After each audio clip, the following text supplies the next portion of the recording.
Et les événements du pont de Nazino évoqués ce matin au cours du Conseil des ministres, le gouvernement burkinabé qui a par ailleurs échangé sur les dispositions prises pour faire face à l'attaque de ce matin à Intagom. On essaie de comprendre davantage avec Maïmouna Traoré.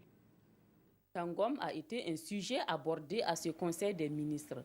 Une situation suivie de près par le gouvernement qui ne perd pas de vue les événements dits du pont du Nazino. Nous déplorons 3 militaires morts, 3 civils non identifiés. Une mission est en partant sur les lieux pour faire le point et prendre les mesures qui s'imposent. Il semble que les assaillants sont repartis vers donc, le Mali. Nous avons eu contact avec le ministre en charge de la sécurité du Mali. Les recherches sont en train d'être faites sur le terrain des 2 côtés de la frontière. Pour la suite des événements du pont de Nazino, nous étions hier à la recherche de 2 individus dangereux.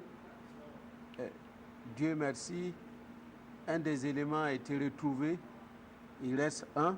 Autre point abordé à ce Conseil des ministres, la commémoration de l'an 2 de l'insurrection populaire. Selon le ministre de la Communication, le gouvernement s'active pour une commémoration fédératrice de l'événement.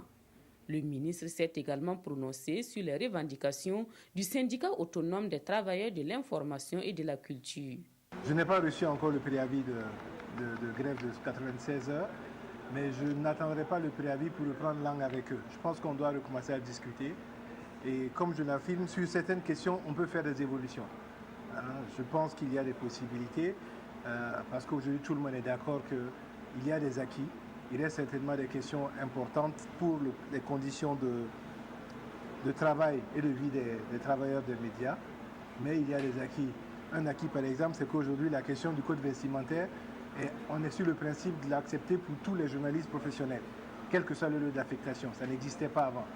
Sinon, maintenant, en fait, la question peut-être de l'augmentation de ce montant-là, il y a des pistes sur lesquelles nous discutons et sur lesquelles, effectivement, avec les syndicats, nous allons voir des évolutions.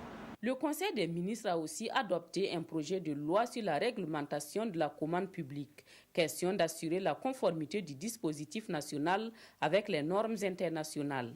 Ce projet de loi donc, vise à s'assurer de la garantie d'indépendance du mécanisme de régulation et à mettre en place un système de gestion solide qui vont notamment consacrer les principes de la loi. Les ministres ont aussi débattu et adopté la lettre de politique sectorielle de l'énergie. Cette lettre de politique sectorielle de l'énergie fait l'état des lieux du secteur de l'énergie,